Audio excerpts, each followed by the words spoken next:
Hi, everyone. Welcome.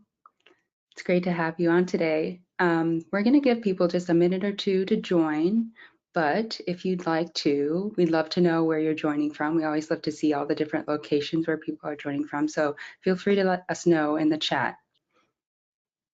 I already see a Chesapeake, Virginia. That's actually really close to me. That's awesome. I'm in Williamsburg, so not too far. I'm seeing Florida, North Carolina, Minnesota, Wisconsin, Arizona. There's another Washington, Iowa, South Dakota. Awesome. Another Wisconsin, some Californias, of course, Texas, Wyoming, or California, another Wyoming. That's awesome. Hi, everybody. We're just putting our location in the chat. If you want to share where you're located, we always like to see all the different places that people are joining from, and we'll get started here in just a moment, just giving people another minute to join. There's an Ohio, another Minnesota, West Virginia, Mississippi, Missouri, Florida, New Hampshire, more California, North Carolina, DC, Vermont. There's a Seattle area. Awesome. New Jersey, more Virginia, Florida, New York, more Wisconsin, Illinois, another Chesapeake, Virginia, Colorado Springs, Michigan, Texas. This is so cool. Yeah, we've got a huge network. It's really awesome to see all the places from all over the country. Well, thank you all for joining. We're really excited to get started today. So I'm going to go ahead and dive in, and people can continue joining as we go. So welcome to our webinar, 6 Creative Ways to Improve the New Hire Onboarding Experience. Before we jump in, I just want to go over a couple quick things. Throughout the webinar, you can feel free to add your questions to the chat. We'll get to those at the end, as many as we can. And then just wanted to let you know that everyone who registered for this webinar will receive a recording, a final recording, and also the slides that we're showing today. And then you'll also receive a white paper, and that will have 3 extra tips that we aren't sharing on the webinar today, but just some bonus content for you all. And then we'll also share a case study, and that will depend on your industry, if you're NeoEd or NeoGov, and that will feature one of our guests today. So, all right, let's go ahead and jump in. So my name is Alexandria Davis. It's great to meet you all. I'm a product marketing manager at NeoGov. So my role basically is to talk to customers, get to know what you all like about us, what you like about our products, and share those stories, and also to put together materials and information about our products for you all to take back with you. So for example, this webinar, if you see stuff on the website, things like that. So that's essentially my role here. I'm going to go ahead and pass it over to our first guest, Corinne, so she can go ahead and introduce herself. Thank you. My name is Corinne Ash. I am the HR generalist here in Lake Washington Institute of Technology. That's in the Kirkland, Washington area. Right now, I am just managing our full-time recruitment and part-time recruitment for our faculty and staff here at the college. And I will give a heads up, if I call it NeoGov, I apologize. We are on NeoEd, but when I started working here, we had NeoGov, so it's still ingrained in my brain a little bit. So, yeah. Go ahead, Dave. Well, good morning, everybody. My name is Dave McCurry. I am I'm a principal human resources analyst for the county of Fresno. I oversee the career development side of the house, as well as onboarding for all of our new employees. Great to be with you all today. I'm excited to get to talk about something that I found myself oddly very passionate about these days. Awesome. Thank you both. And Corinne, absolutely okay. We are dual branded, NeoGov, NeoEd. It's essentially the same thing, so I'll open up with that. So it's absolutely okay if you call it one or the other. All right, we can go ahead and jump in. So first, we're going to talk about why onboarding is important in the first place. And it might not be the first thing that you would normally invest in, but that doesn't mean it's not an important part of your HR processes, especially when you're thinking about new hire experiences.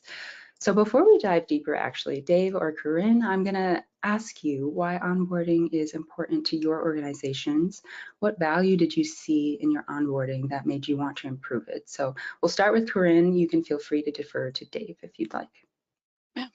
So for us, it was all about efficiency and creating that connection with the employees. Some of our part-time faculty recruitment, we were not necessarily as involved as our full-time.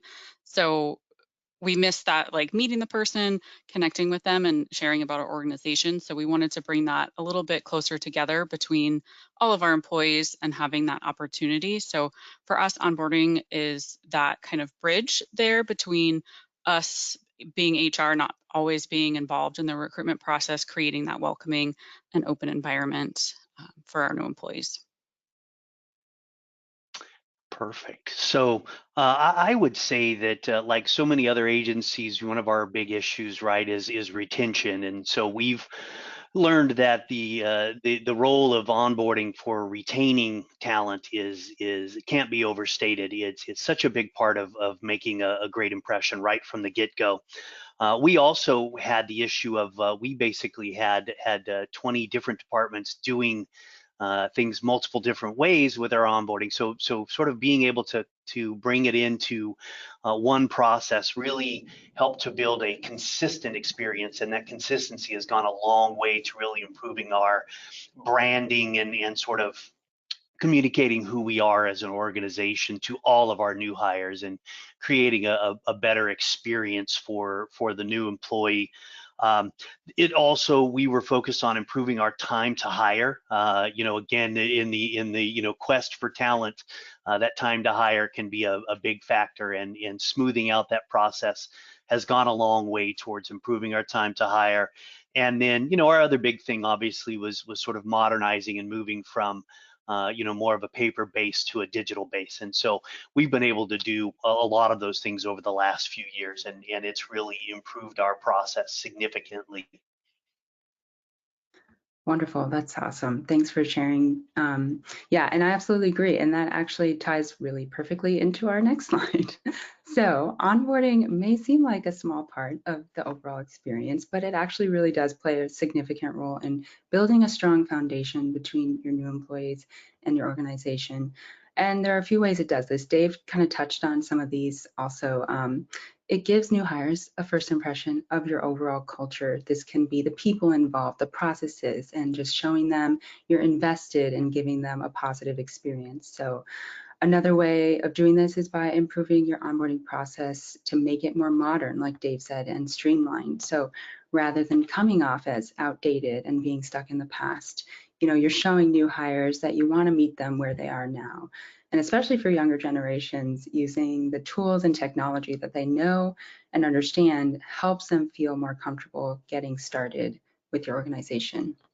They won't feel like they're being blasted to the past. And it gives the impression that, you care about advancement and efficiency and about making things better for your employees so they can be more successful and satisfied in their role. Good onboarding also helps set their expectations around their role, like understanding their goals and where they fit into your organization and how their job contributes to your overall mission. So it's a great way to establish those expectations between managers and employees, and that gives them a clear understanding of where they need to go next and how they can learn and grow. Also, it builds their confidence that they made the right decision in choosing to work for you. Going in, maybe they don't know what to expect still. Maybe they had another job offer on the table and they turned it down for yours, but maybe that question is still in the back of their mind. Did I make the right decision? I think we've all felt it. I definitely know I have. So if you welcome them with a great onboarding process, a great culture, and they understand their expectations, this will help give them that reassurance about their choice and make them feel good about where things are going, and ultimately increase the chances they'll stay at your organization longer, like Dave mentioned, tying into that retention piece. So now let's look at some statistics that tie right back into that about why great onboarding shouldn't be underestimated. So the Brandon Hall Group found that an effective onboarding process can actually increase retention by 82% and boost productivity by more than 70%. So these statistics tie right back into what we were just talking about, helping new hires feel connected and prepared. And productivity plays a really big role in how an employee feels about their job, how satisfied and successful they are, if they feel like they can't be productive, if they're not prepared for the expectations or they don't have the guidance that they need, they're not going to feel like they're contributing their best to your organization or achieving even their own career goals, which is ultimately why they came to your organization. So we've all been new hires at some point, and during that time, I think we can all relate to the feeling of really wanting to prove why you're a valuable part of the team and why your employer should feel good about their decision to hire you, because that's a piece of it too. So it's easier for new employees to settle into this role and feel productive and feel like they're actually making an impact when they can get up and running faster and when that transition is smoother. And all of this ultimately improves your chances of retaining that employee for a longer period of time. So that 82% increase in retention is really huge, especially considering what Dave mentioned, how recruitment and retention are some of the top challenges in the public sector and education right now. NeoGov does have a lot of reports and information on that as well. So I really encourage you to check that out on our website if you'd like to dive deeper into those specific topics. So now we're going to look at some industry trends in onboarding in the public sector and education.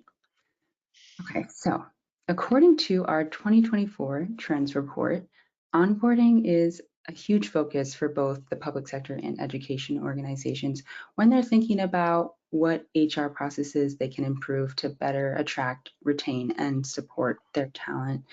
In the public sector, 43% of agencies are optimizing their onboarding process to improve their employer brand. And this is pretty much even with education organizations at like 44%.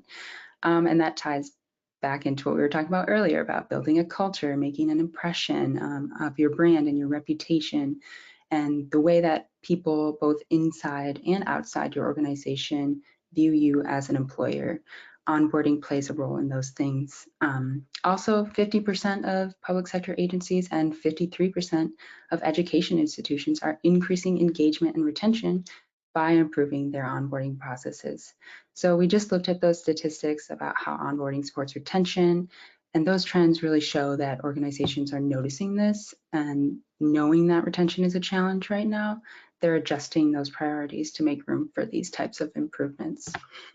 And thinking about the engagement piece, this emphasizes bringing new hires into your culture, getting them motivated to be part of your mission, and helping them be productive and engaged in their job, in your organization, and with their coworkers. That's a really big piece of the onboarding process. It's all about that introduction to your organization. So it's exciting to see that this is getting noticed and organizations are putting a lot more focus on this moving forward. All right, now we're going to jump into those 6 creative ways that you can begin improving your onboarding experience. So first up, we actually highly recommend assigning new hires a job-specific onboarding checklist. The nice thing is you can actually do this no matter how your current onboarding processes are set up now. Just start by putting together a list of everything your new hires need to do as part of the onboarding process, and it's also a good idea to include dates for those things. And by compiling all of this into one list that new hires can refer back to throughout their onboarding, it helps them stay organized and on time. They'll know exactly what they need to finish and when it's due, and you also might start to see how this can help HR. Ideally, you don't have to keep following up to see if they can turn in that one form that they're still missing 2 weeks later, and they won't say that they didn't know about it or they didn't think it needed to be done or anything like that. So that should help reduce the confusion there and the need to be constantly tracking down missing information. And these checklists can also help them focus on what they need to get done in that moment rather than feeling distracted by all these other things happening around them. They're adjusting to a new environment. They're trying to learn, keep up with everything. It can be really easy to get lost. So having a clear list of tasks to focus on can give them structure and help them progress. Now, what's actually really beneficial is making these checklists job specific. Some of your employees probably don't need to do all the same things for their onboarding that other employees do, so it wouldn't really make sense for them to get all the same checklists of tasks. So our first guest, Corinne from Lake Washington Institute of Technology, actually has a great example of this, and she's here to share a bit more about their experience in that area. So Corinne, can you start by explaining how you're leveraging job-specific checklists in your onboarding process? And what does that look like? How has that benefited your new employees' experience? So we've done a lot of our students compared to our faculty, and then even our exempt and non-exempt staff. So for our students versus our non-students, they need different timesheets compared to really everyone else. So we've been able to focus on just giving them the timesheet training that they need versus giving them, make sure that you know that this and this and this. We just give them specifically what they need. Same thing with our onboarding paperwork. There's a few forms that we don't need because they're students. Or they're just working hourly, but they're not a student.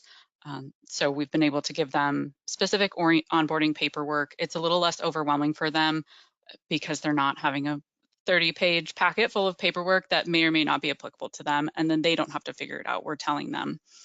Same thing for our orientation schedules. When we do orientation for our staff versus our faculty, it's on a completely different schedule. So we've been able to work with our students and non-students to assign them a specific orientation schedule. They know when to come, they know what they need to prepare for that orientation schedule, and then they're not confused. Same thing when we get into our exempt and non-exempt staff. Our non-exempt also need different timesheets than our exempt staff, if our exempt staffs even need timesheets. So we've been able to assign that specific items to them. When we get into our faculty and non-faculty compared to our exempt, we have different bargaining units. We've been able to assign them specific items that they need for their bargaining agreement. That's helped us a lot to make sure that they're getting the right information. And we've also assigned tasks to ourselves as HR. That helps us make sure that we're getting everything that we need. It also helps us just work a lot more efficiently. If one of us is out, if we're on a smaller team, we know where to pick up, what's still going on. If anyone calls in and has questions, we know exactly where to lead them. It definitely gives us an appearance of being organized, working together very well. And I think most people, when they come to us, they're like, wow, that department's great. They're much more trusting of us when we are organized and giving them applicable information. And then we've also utilized internal role changes, same thing with their checklists, making sure that there's nothing that we need to do for that internal change. If they're going from an exempt position into a faculty position, that's a big change for a lot of people. So we want to make sure that we are giving them the best success for making that change. So we also make sure that our checklists are complete for those types of internal changes.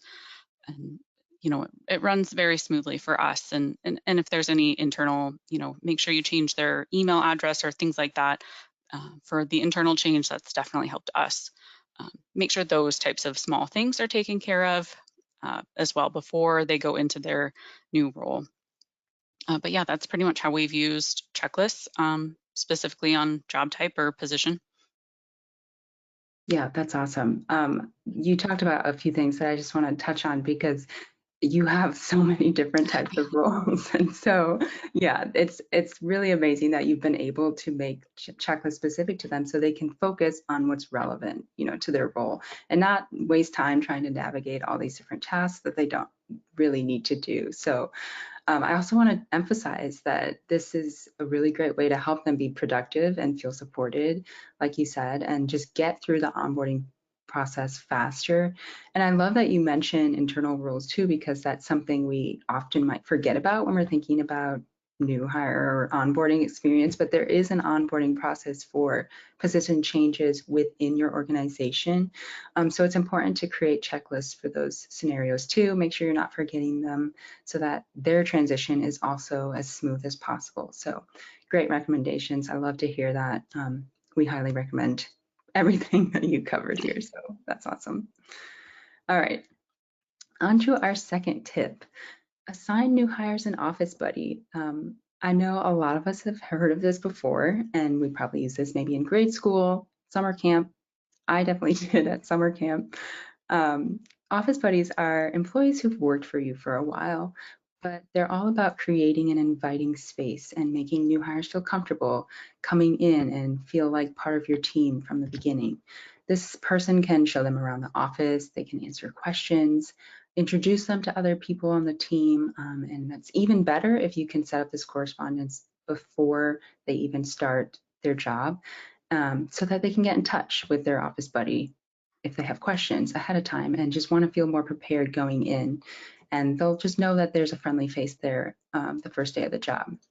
So, Corinne, we're coming back to you now. You said that you've seen the Office Buddy system implemented. So, can you tell us how that worked for you?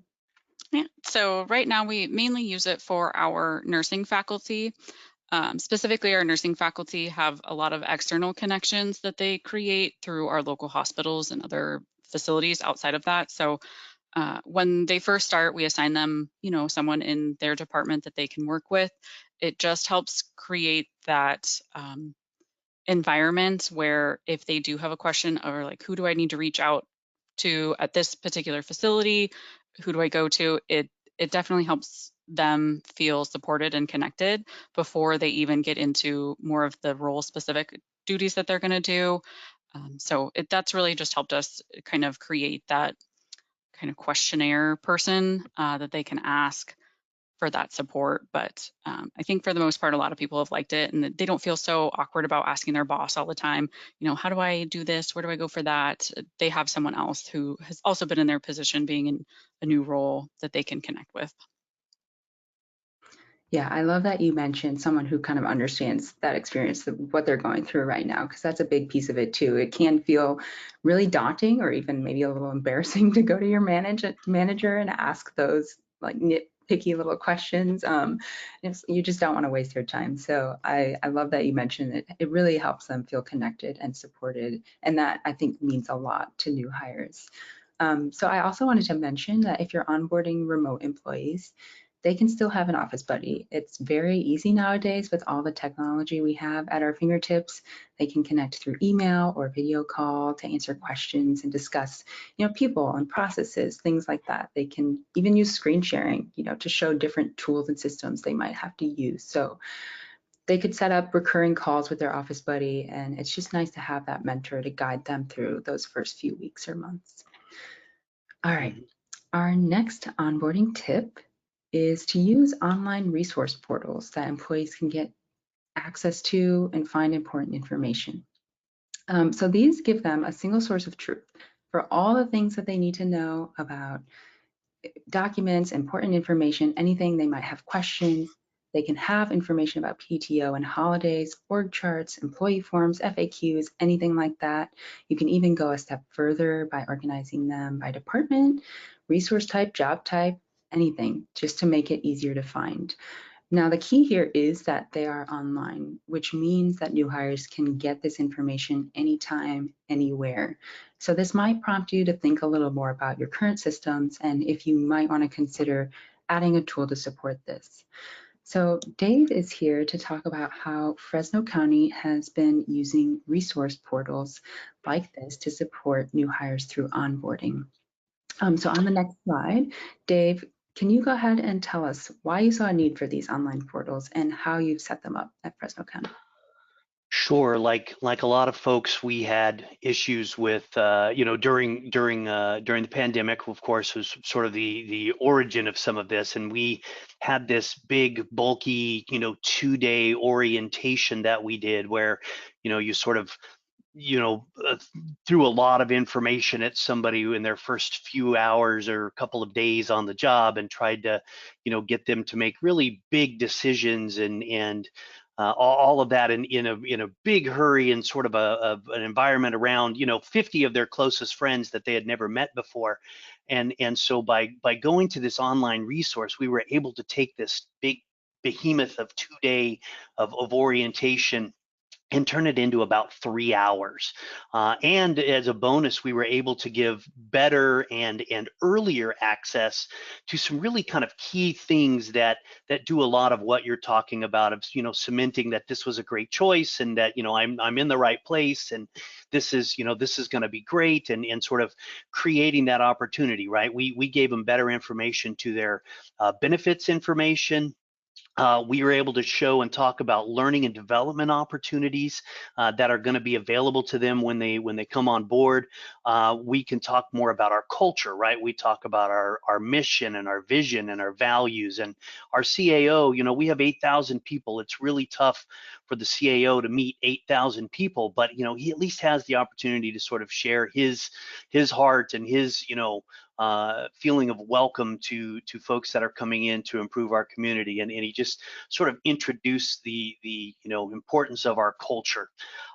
This also created that sort of that consistency and opened up an avenue of communication by you know, having videos that could be, you know, watched over and over, and sort of you know, as they're making a decision. We have 6 healthcare plans this year, and that's a lot of things. A lot of people come in and they have no experience with health, you know, with healthcare options, and navigating that can feel daunting and complex. And you know, you make a bad decision about that, and next thing you know, you've sort of thought, hey, this is the agency's fault. They don't offer great benefits, but in truth, you know, we just weren't able to pair you up with the right one, and this provides more of that opportunity to you know, show that in multiple, you know, media ways, right? With you know, not only forms and documents, but videos and interactive opportunities, and directing them into websites, and you know, all of those kind of things. We were able to open up a full tool chest for folks. And then as one added bonus to this, you know, again, we focus a lot on you know, sort of the new person coming on board. We've been able to utilize this tool for new supervisors. We have a supervisor portal where we provide you know, lots of examples of documents they may need as part of their job as a supervisor, or tons of resources or links to various videos on leadership, or you know, developmental, you know, tools that are available to them. So it's not even just for new employees. I would say the sort of online portal, the online portal is really supportive of the entire organization, and becomes a really valuable tool that everybody can access and you know, really maximize their potential with. Yeah, I love that you tied in that bit at the end about, you know, promoting the career growth and not just focusing on completely new employees, because it can, again, be easy to forget about the people who already work for you, but knowing how you can expand these tools to support everyone in your organization. So I love that you have that. And I have to say, I really relate to the benefits problem, because I know when I was someone coming into the workforce right after college, I got those benefits options. I was looking at them and I was completely dumbfounded. I had no idea what I was looking at. So I definitely had to go to my parents and ask for help, beg for help, because I had no idea where to go. So it did really help having that online where I could reference it and being able to take it to them, because they lived hours away at that point. It's not like I could just easily hand them a stack of papers or anything. So it was much Yeah. easier to have all of that in one centralized online place so I could easily access it and share it with others. So yeah, thank you so much. Yeah, absolutely. As an added bonus, I would even say that, you know, it's a very dynamic thing that's going on, right? There's Mhm. changes constantly happening. And as an added bonus, when you have this in sort of a digital platform, when you hand somebody a stack of papers, that's, you know, immediately obsolete. And this, you're able to keep updating and keep it with the most current information and most current links and most current data that you have. So that even adds to that, you know, sort of online presence, is the fact that you can keep it, you know, as up to date as possible, and people are getting better and more accurate information throughout. Yeah, absolutely. Yeah, I mean, you said it perfectly. I don't think I have anything to add to that point. That's completely right. We'd always talk about how it's much easier to keep things up to date, and we're talking about modernizing that experience for your employees before, you know, showing them that you're not just stuck in the past, you know, shuffling through paper all the time. That's a really great way to go about it too. So, yeah, thank you so much, Dave. That was great. I want to mention another creative spin on this is, you know, you could add a portal for new employees moving to your town if they're not from your city and they're coming to moving there to work for you, you can welcome them with a curated list of like all the best places to eat, great things to do, grocery stores, thrift shops, anything. That can be just a fun portal. You know, it doesn't always have to be it doesn't always have to be just focused on your agency, but that's just another way to help introduce them to your culture, and you could get input from other employees and make it sort of like a team effort. So that just helps them settle in. And so that helps them make them feel really at home with your organization too. So that's another great option with these portals. All right, so on to our fourth tip. Be intentional about building employee-manager relationships. So it's really easy to kind of let this one slip through the cracks. There's a lot going on. Managers are very busy and maybe they don't feel the need to be checking in on their new employees. But this is your sign that you absolutely do need to check on them regularly. So this survey is from 2024 by LinkedIn Market Research, and it got responses from over 6,400 people. So I felt it was really impactful and important to share. On average, 7 in 10 US workers would leave their job because of a bad manager. So that differs by generation, as you can see here, but not really too drastically. So these numbers might be shocking at first, but I think the longer that it sits with us, the more we can understand them. Many of us have experience working with a bad manager, and it's not fun. Just to be clear, I want to make sure we know that this is not to say that not following this tip means a manager will be bad. Absolutely not. It's just a great way to build that partnership so that things start off on the right foot. So these regular check-ins can curate a positive relationship between the new hire and their manager and just help them feel good about their role and better understand what's expected of them. And it also shows that their manager cares about their success and about them as a person, and is someone they can go to with questions or concerns or for extra support. It just makes that working relationship better in the long run. And overall, it does improve your odds of retaining that employee. Okay, so how can you do this? Corinne has a really perfect example of something you can do to facilitate managers getting to know their employees. So I'm going to let her go ahead and share that first point now. Yeah. So we have new hires fill out what's called a recognition profile. It's really just them talking about their favorite snacks, their favorite sports teams, things like that, just a few kind of facts about them. It also will include information about how they like to be recognized and the types of recognition that they like to receive. We give them the form just if they're the type of person that does better typing it all out. They don't have to fill out the form. They could definitely just meet with their manager or the manager meet with them and discuss it. But we found it gives them a nice opportunity to introduce themselves personally, and then also go over the recognition types. A lot of people and feedback we've seen is the reason they leave their bad manager is because they don't receive the recognition that they were wanting. So we give them upfront, these are the ways that your employee likes to be recognized. This is like literally what they said they wanted. And then it opens that door so that the manager knows ahead of time how they can support their new employee and make them feel recognized and important. We also have a few goals in there too, what they want to see, you know, for their own position and personally, their goals for the next few years. So it just helps create that relationship before they're even really getting into the role, so that they're set up and supported, you know, from their first day. That's awesome, Corinne. I really love that recognition piece too, because that's something you might not initially think about. You know, like someone might just tell you, "Oh, great job," but maybe they prefer that it's written out. You know, there are different types of recognition, different ways to show that, and some people prefer it one way or the other. And if they don't get it that way, then maybe they feel like they're not doing well enough at their role or something. So I think that's a really awesome piece of that fact sheet is what I put on here, what I'm calling them. But, and I also love that you're just making a point to be mindful of the employees' preferences so that them and their managers can work more effectively together. So that's really great. And then you can even reference that over and over, you know, over time, or they can just send that sheet off to their next manager if they change positions internally. So that's just a really great point of reference for that employee to learn from.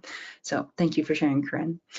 Some other ideas are to try having the manager taking take the new hire out to lunch on their first day, or if they're remote, have a virtual lunch together, or maybe they can go to a coffee shop together, and just talk about things, take time to get to know them, learn about their interests and goals, see how things are going. You don't want them to feel a lot of pressure because it's really about letting them get away from the chaos and the overwhelm of the onboarding process. Another way managers can do this is by committing to casual check-ins on a continuous basis. Set up reminders to check in with new employees, and that could be once a week. That's a great place to start. And then down the line, maybe every other week or once a month. Whatever your preference is, doing this, just make sure that your new employee feels cared for. It promotes that open communication with their manager, because this is the person they're going to work with the most often, who's going to be evaluating them on their performance, and like Corinne said, giving them recognition and feedback, having important discussions with them, and seeing their work really come to fruition. So it's really important that there's a good foundation there. All right, for our 5th tip, on the next slide, it's going to be gamify orientation. So this is definitely a bit more on the creative side of all the tips we've gone through so far, but it's important to have fun too. So basically, gamifying something is just turning it into a game. This might sound like a bit of work, but once it's done, you can just reuse it over and over again. So it really doesn't take that much additional effort. This is just a really unique and interactive way to get new hires engaged and kind of take some of the stress off their shoulders. I would say just beware, it may bring out a different side of them. I know some of us, myself included, can take competition a bit more seriously than others. I can get really into it, but either way, it's just a lot of fun and it gets them thinking differently. So we have a few examples here, one being Office Jeopardy. So this could be as easy as just gathering a group of new hires if maybe you have multiple people starting in a short period of time, or maybe make it a department thing. Bring everyone together over lunch or something and play a game of Office Jeopardy. You can quiz them on just random things about your organization that they might need to know, maybe your mission and values, or how to contact IT for support, things like that. It can just turn onboarding into a more engaging experience. Another example is a scavenger hunt. You could pair up new hires and give them like a map of your office building or your campus and have them go to different places and visit other employees or other buildings to collect clues. And this is just a great way to help them make connections and get to know each other and work as a team towards a common goal, because they'll have to be doing a lot of that. And as a bonus, if you're looking for ways to get more engagement on social media, have new hires take pictures and videos during the orientation game, and then they can share those on their social media pages and tag your organization. Or on the flip side, you can take pictures while they're playing the game. Definitely get their permission first, and then you can post these on your accounts and tag the employees, and then maybe they could share it on their pages if they want. So there are many, many different ways for you to make this really entertaining, but also really valuable, so that you're helping new hires learn as they're coming into your organization. Learning, I think, is always a little easier when it's fun. So try to make the experience fun for them, and it can come back to benefit you too. All right, on to our last tip, which is inspired a bit more by private sector practices. Give new hires branded swag. Honestly, who doesn't like free things? Because I know I do. It really doesn't even matter how small. It could be a pen, a notebook, a t-shirt, a bandana, really anything. It's always going to be appreciated. But beyond it just being free and cool, there are actually some other advantages to giving new hires swag with your branding. It's a great way to promote your organization while they're still out and about in their daily lives. They can just throw on your branded baseball cap or a t-shirt to run to the store, go on a walk, or hang out with friends. And just seeing your logo might pique someone's interest and start a conversation and get your name out there to more people in the community. And then especially if the employee has positive things to say about working for you, it could be a really great way to get in the back of people's minds if they're considering a career move now or in the future. At the very least, though, it just makes new hires feel included in your team and in your culture. It gets them excited about your organization and the opportunity to represent you. So it's a really easy way to make a great first impression. Corinne, so you actually told me a story about some of the reactions you've seen new hires have from past experiences giving out swag. If you wouldn't mind, I'd really love it if you would share that with our audience and what you took away from that, the impression Yeah. that it left. Yeah. So we did have during COVID, we did a lot of virtual onboarding. So I often had several times where new hires would ask, "When's my new swag coming?" I'm like, "Yeah, I'm working on it. We got to go through snail mail here." We always had a few people who really looked forward to the swag, and then most people were always appreciative of it as well. But oftentimes we had people specifically ask about it. So I think they were just excited to be welcomed to the company and have a usable item. So I think that was just a big takeaway for us. And I have reusable grocery bags now, and I still use them all the time.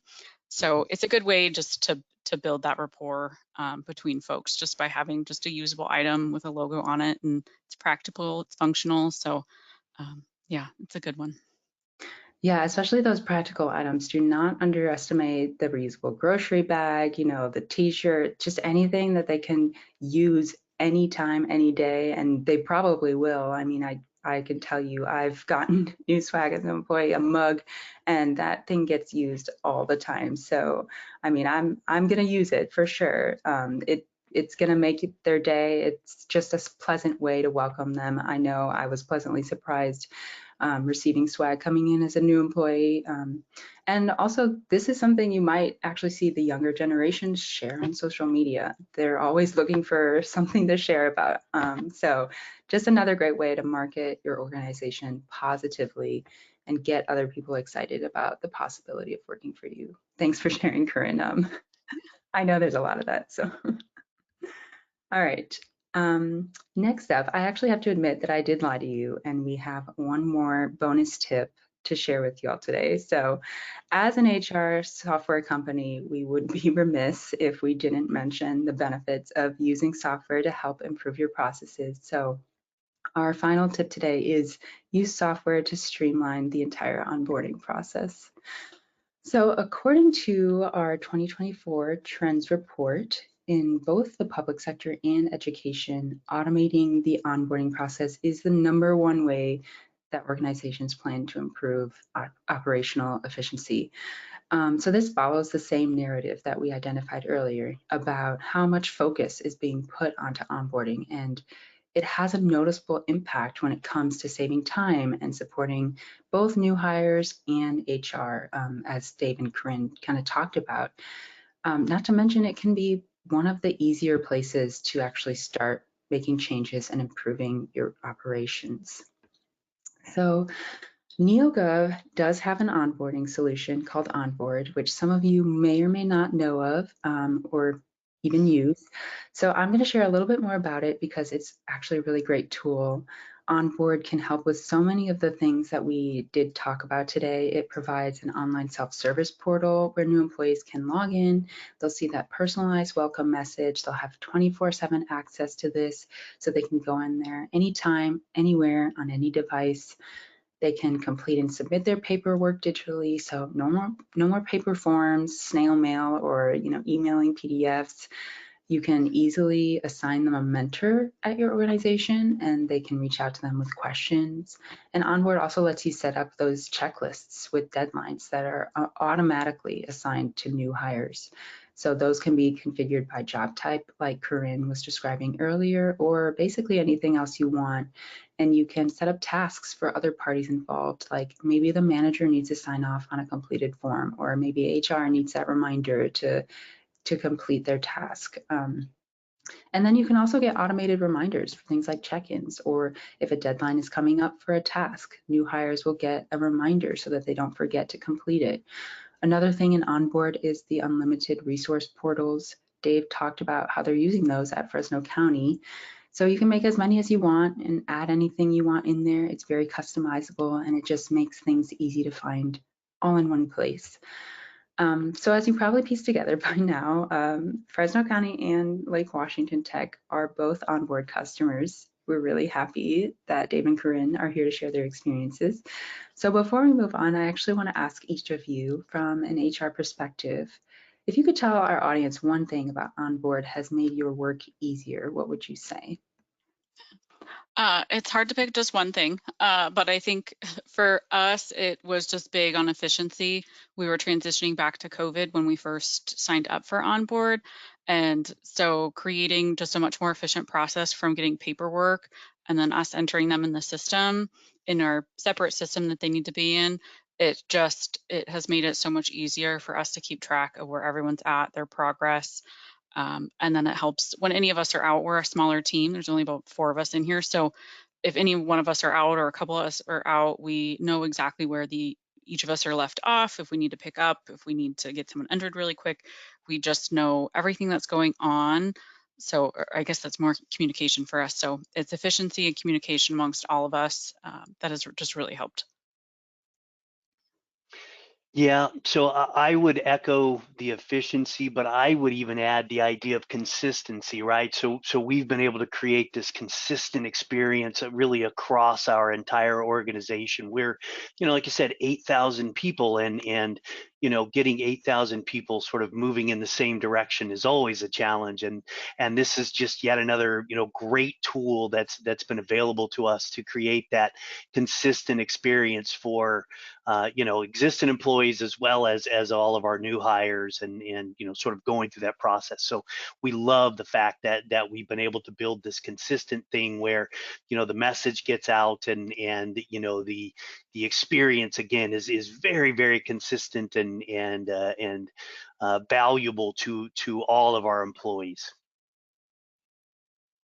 Yeah, that's wonderful to hear. I can imagine with that many employees and like Corinne was saying, that many different job types, it could be hard trying to go back and forth between systems.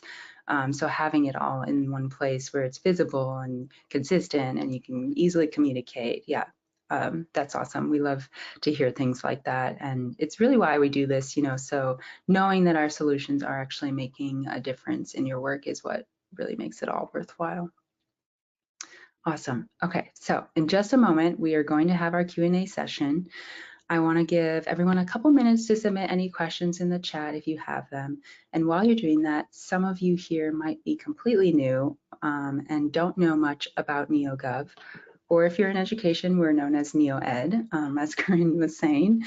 So I want to just share a high-level overview about us. NeoGov has been working in the public sector and public safety and education for over 20 years, and these are the only industries that we serve. So unlike a lot of other software companies out there that cater more towards a wide range of industries, especially in the private sector, NeoGov is only focused on these 3 public service industries. And so that's what makes our HR solutions so special. They were designed to support your unique processes, no matter how complex, and we know they get really complex.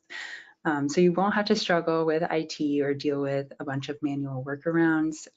Our software is really highly configurable to whatever you need.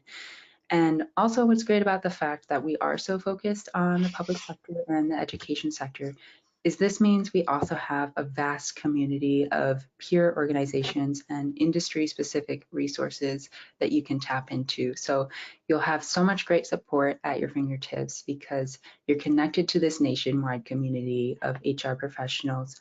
And so that will just add even more value to your experience with our platform. All right, so that's just a little bit about us. Thank you all for sticking around and submitting your questions.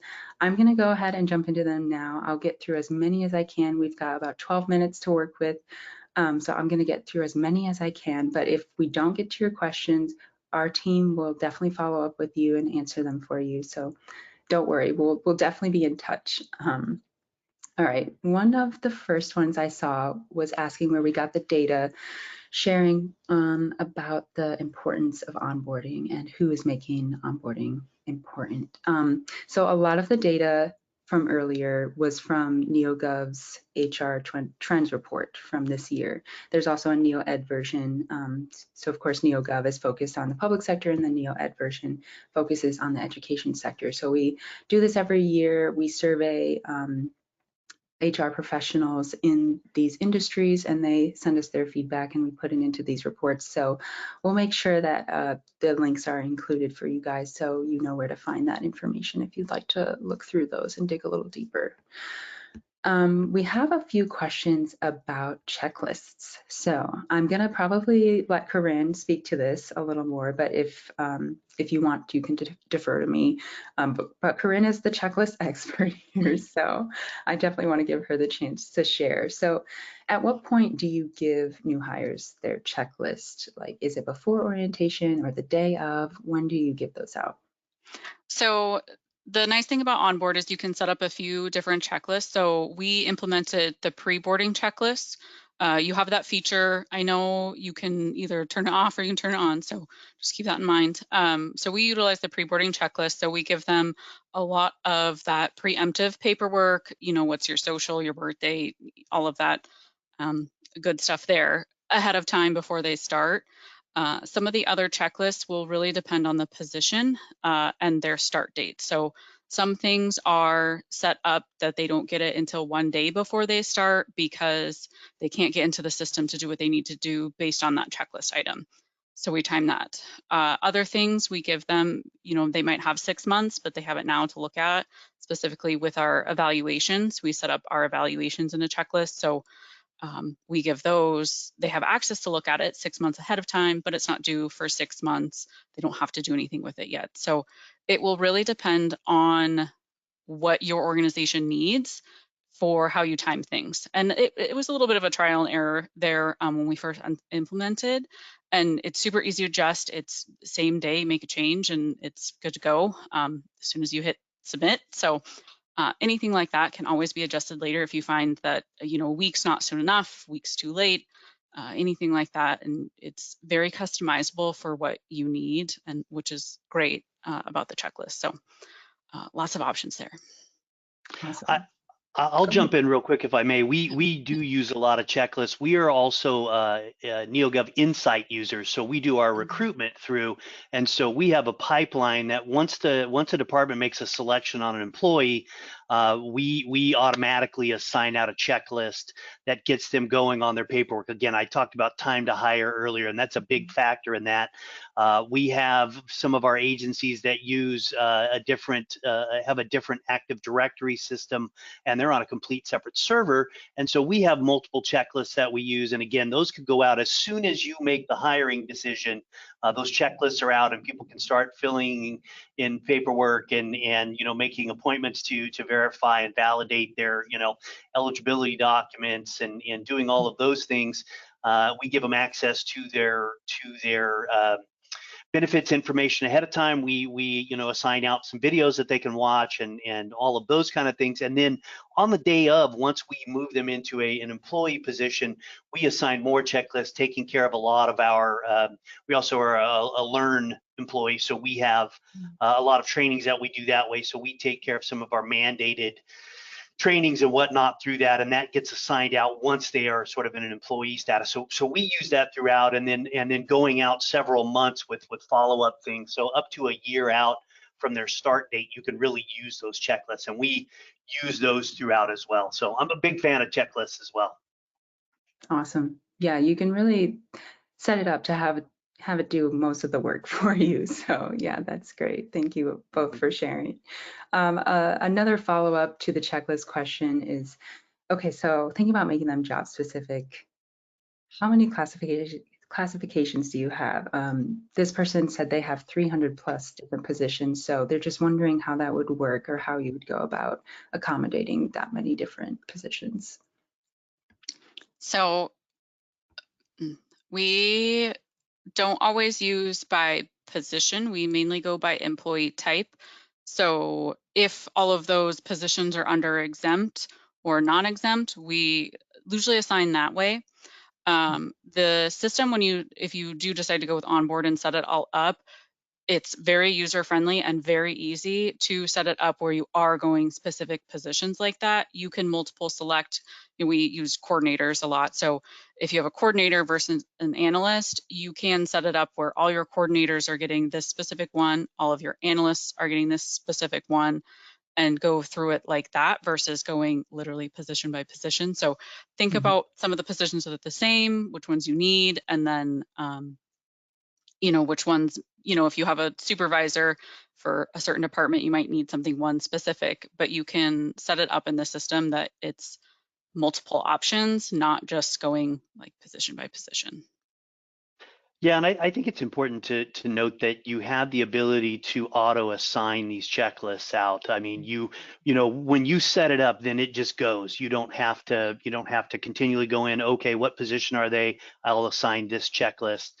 Once you go through and you do that setup, then it just sort of rolls through automatically. And anytime anybody moves into that position, it'll assign that checklist. So again, it will new hires, but if you move somebody into the system into a new position and you have things that you want to capture, that way with an existing employee, it'll do that as well. So you can really customize this thing and really create a lot of automation with the setup of a checklist. It's a great feature.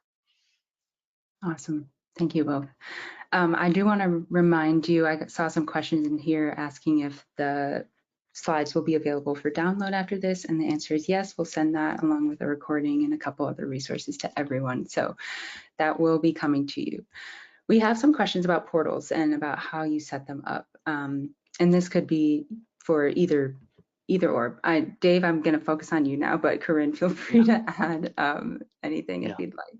So did you have to create the separate portal for supervisors, or did NeoGov do that? I'll let you answer that. And then are these portals open for anyone to see, or is it just for employees? Yeah, so a couple of great things. So it's really very intuitive to navigate through. You have sort of a one sort of required one that starts out as a necessary one that you can't even accidentally delete that one, which is a great feature for me because I like to push buttons. But you have the ability to create so many portals, and it's widget based, right? So you can really basically tell it, hey, I want this to be videos, I want this to be links, I want this to be documents.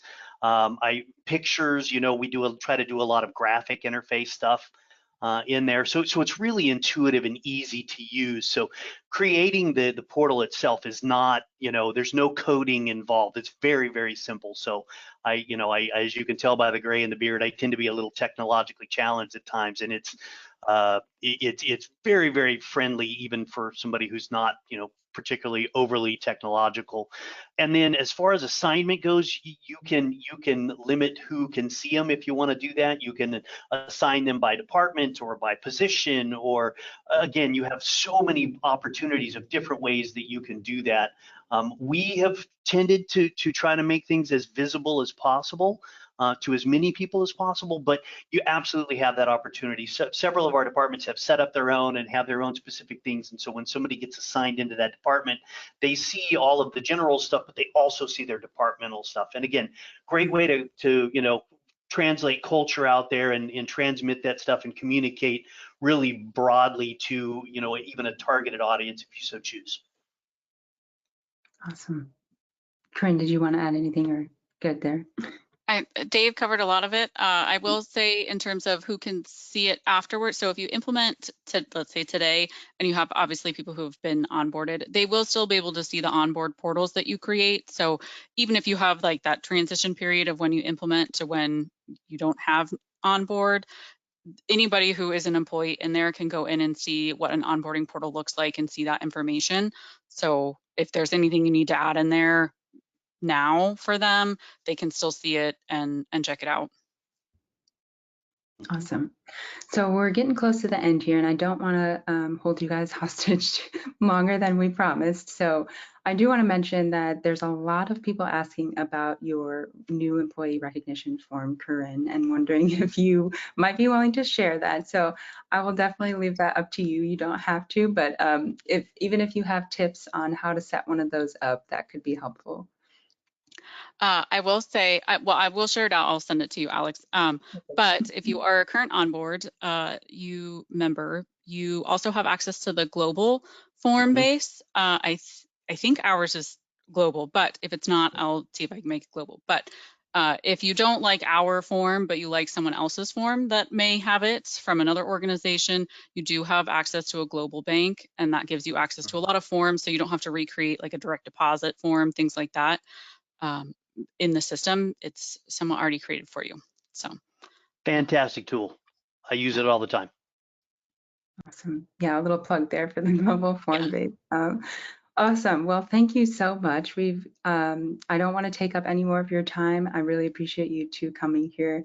Before we leave, I just want to remind you that if you're a customer, our Ignite user conference is coming up this October, October 1st through 3rd in Las Vegas. So if you like free swag, I mean, this is the perfect place to get it. We will hand out a lot of that to attendees. So if you'd like to register, you can do that at neogov.com/ignite. So just wanted to throw that in there as a reminder to you all. And then lastly, another reminder, the recording and slides will be sent out after the event, along with the white paper version of this content with 3 additional onboarding ideas. And you'll all receive a case study from either Fresno County or Lake Washington Tech. I'll also try to include Corinne's employee recognition sheet in there. And then I think after this webinar closes, there will be a survey that pops up. So if you could please take a minute to complete that, let us know how we did. It's really short, but it always helps us to know what you liked, what you didn't like, and what we can improve on for future webinars. So I just want to say one more thank you to Dave and Corinne for joining me today. It was really great to have your input and share about your experiences. So we really appreciate you both. And thank you all to the attendees who came to listen to us today. Hopefully we'll see you on another webinar in the future. So thank you all and enjoy the rest of your day. Bye. Thanks. Thank you. Bye.